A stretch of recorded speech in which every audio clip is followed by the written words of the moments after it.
Hey guys, hope you all are doing well. So आज की video में मैं आपको बताऊंगा एसएससी जीडी रिलेटेड सारी जानकारी इस वीडियो में मैं आपको दूंगा।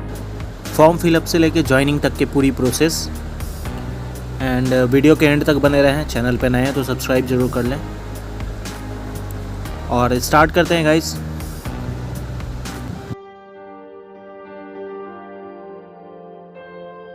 सो हे गाइस, आप सबकी क्वेरीज रहती हैं कि क्या एसएससी जीडी क्या होता है, कैसे फॉर्म फिलअप होती है, क्या क्या सब्जेक्ट्स एग्ज़ाम्स में आते हैं, ज्वाइनिंग तक का क्या क्या प्रोसेस है। तो आज इस वीडियो में मैं आपको सारा कुछ डिटेल में बता दूंगा।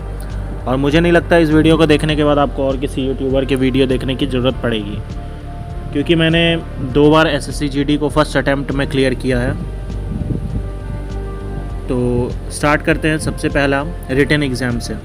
पहले तो आपको फॉर्म फिलअप करना होता है, जिसमें जनरल कैटेगरी वालों के लिए, ओबीसी और ईडब्ल्यूएस के लिए 100 रुपये फ़ी होती थी, और एससी एसटी और आपके वुमेंस के लिए फ्री होती थी। तो अब भी वैसा ही रहेगा। दूसरा, रिटन एग्ज़ाम। फॉर्म फिलअप करने के बाद आपको रिटन एग्ज़ाम जो होगी वो कंप्यूटर बेस्ड होगी, और वो कहीं भी दी जा सकती है आपके रीजन में। अगर आप नॉर्थ रीजन से आते हो तो नॉर्थ में कहीं भी दी जा सकती है, साउथ रीजन में आते हो तो साउथ रीजन में कहीं भी दी जा सकती है। ऐसे ही आप जो रीजन में आते हो वहाँ के एक बना दी जाती है स्पॉट, वहीं पर आपकी दी जाती है पेपर। तो आप वहाँ पर जाओगे, वहाँ आपकी एडमिट कार्ड ली जाएगी, आपको बैठा दिया जाएगा और एग्ज़ाम्स आपके चलेंगे। और एग्ज़ाम में गाइस आपको 4 सब्जेक्ट पढ़ना होता है, ठीक है। मैथ, इंग्लिश या हिंदी, जीके जीएस। आखिरी में जो रहता है वो आपका रहता है रीजनिंग का पार्ट, ठीक है। तो ये 4 आपको सब्जेक्ट गाइस पढ़ना रहता है। और बहुत ज़्यादा टफ क्वेश्चन नहीं आते हैं, लेकिन कट ऑफ बहुत हाई जाता है। पिछली बार की मैं बात बता रहा हूँ, आपकी नॉर्मलाइजेशन भी हुई थी पिछली बार, तो भी कट ऑफ आपका जनरल वालों का गया था बहुत ही हाई, समझ लो तो 60 प्लस गया था आपका जनरल वालों का। और ये रीजन पर भी डिपेंड करता है। यूपी में सबसे ज़्यादा कट ऑफ हाई जाती है, राजस्थान, यूपी, इन 2 जगहों पे, और बिहार सबसे ज़्यादा कट ऑफ जाती है हाई। बाकी सारे रीजन्स पे जो नक्सल प्रभावित क्षेत्र है वहाँ पर कम जाती है आपकी कट ऑफ, लेकिन बाकी सारे जगहों पर बहुत हाई कट ऑफ जाता है। तो अगर आप प्रिपेयर कर रहे हो अपने आप को तो बहुत अच्छे से प्रिपेयर कर लो, क्योंकि आपको मिनिमम 70 प्लस स्कोर करना ही पड़ेगा।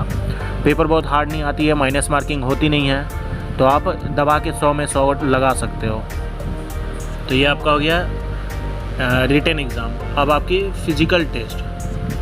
फ़िज़िकल टेस्ट में गाइस होती है 5 किलोमीटर आपको रनिंग करना होता है। 24 मिनट का समय आपको दिया जाता है, और इस 24 मिनट का समय यानी रनिंग से पहले आपको इतना झेला दिया जाता है कि आप थक के चूर हो जाओगे। अगर सुबह आप 5 बजे भी घुसते हो तो पहला बैच करते करते भी कितनी भी दौड़ाई जाए, पहला दिन का बता रहा हूँ, अगर पहला दिन आपका पड़ गया गलती से तो फिर समझ लेना बहुत मुश्किल है, लेकिन नामुमकिन नहीं है, ठीक है। तो पहला दिन अगर आपका पड़ जाता है तो याद रखना, अगर आपको 5 बजे एंटर कराया जा रहा है कैंप के अंदर, तो आपको दौड़ाने में 12 बजा दिया जाएगा, 1 बजा दिया जाएगा, ठीक है। तो ऐसा होता है, इसलिए अपने आप को प्रिपेयर करके रखें। और इसके बाद आपकी होती है आपकी डॉक्यूमेंट वहीं पर वेरीफाई की जाएंगी, और जो डॉक्यूमेंट मांगा जाएगा वो आपको लेके जाना होगा। वहाँ डॉक्यूमेंट वेरीफाई होगी, आपकी हाइट चेस्ट नापी जाएगी, उसके बाद रनिंग करवाया जाएगा। रनिंग कंप्लीट होने के बाद जो रनिंग कंप्लीट कर लेंगे उन्हें एक अलग बस में ले जाया जाएगा, और जो रनिंग में चढ़ जाएंगे उन्हें अलग बस से लेके आया जाएगा, और उन्हें वहीं से घर भगा दिया जाता है। और बाकी जो रनिंग निकाल लेते हैं उनको आराम से वहाँ बैठाया जाता है। उसके बाद आपको नाश्ता खाना जो भी करना है वहाँ आप कर सकते हो।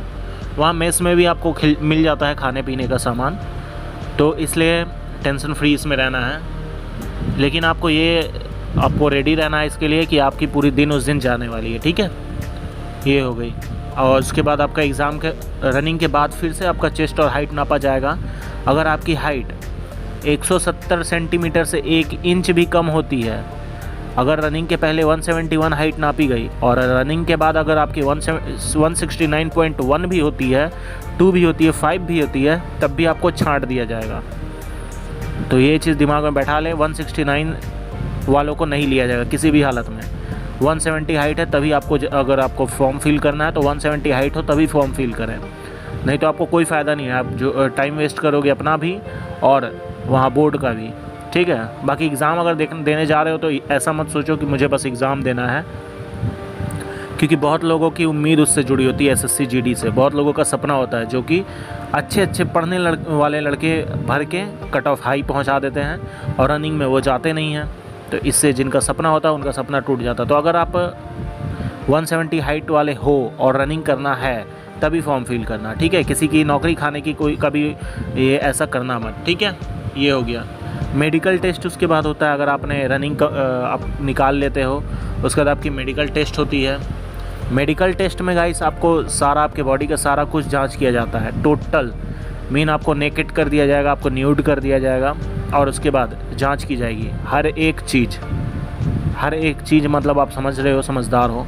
लड़कियों के लिए अलग होती है, लड़कों के लिए अलग होती है। लड़कियों का लेडी कॉन्स्टेबल्स चेक करती हैं, लेडी डॉक्टर्स चेक करती हैं, और लड़कों का मेन डॉक्टर मेन में सेक्शन में चेक करते हैं।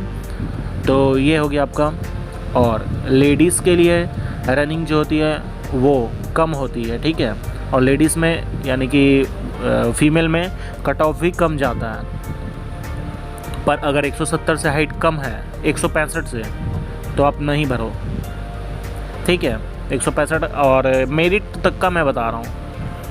ये हो गया आपका। और मेडिकल हो जाने के बाद जो बंदे मेडिकल में पास हो जाते हैं उन्हें फिर 2 या 3 महीने का समय लिया जाता है, फिर री मेडिकल होती है। री मेडिकल में भी जो पास हो जाते हैं उनको फिर 2-3 महीने बाद उनकी मेरिट बनती है। मेरिट में डॉक्यूमेंट वेरिफिकेशन होते हैं, सारे जितने डॉक्यूमेंट्स आपको मांगे गए होंगे सब कुछ आपको देना है। अगर एक भी डॉक्यूमेंट आपका नहीं होता है तो आपको समय दिया जाएगा, लेकिन वो डॉक्यूमेंट आपको रखना ही होगा। अगर आपने SC ST से भरी है या फिर OBC से भरी है और आपके पास डॉक्यूमेंट नहीं है तो आपको निष्कासित कर दिया जाएगा, आपको हटा दिया जाएगा, आपकी एप्लीकेशन को कैंसिल कर दिया जाएगा, खारिज कर दिया जाएगा। इसलिए ध्यान से जितना भी डॉक्यूमेंट है उसी हिसाब से फॉर्म भरें, ठीक है। और इन सब के होने के बाद फाइनल सिलेक्शन की बारी आती है। और फाइनल सिलेक्शन में आपने जो पोस्ट वाइज चूज़ किया होगा वो आपको पोस्ट दे दी जाती है। उसके बाद आपका ट्रेनिंग चलता है पूरे 1 साल का, ठीक है।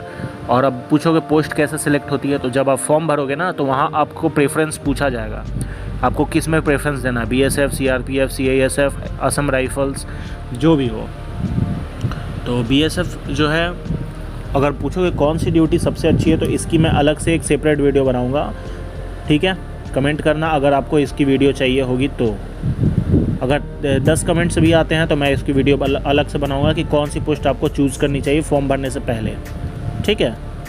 तो बने रहें वीडियो पे, चैनल पे नया तो सब्सक्राइब कर ले। मिलते हैं अपने नेक्स्ट वीडियो में, तब तक के लिए keep practicing, keep supporting, be safe, जय हिंद।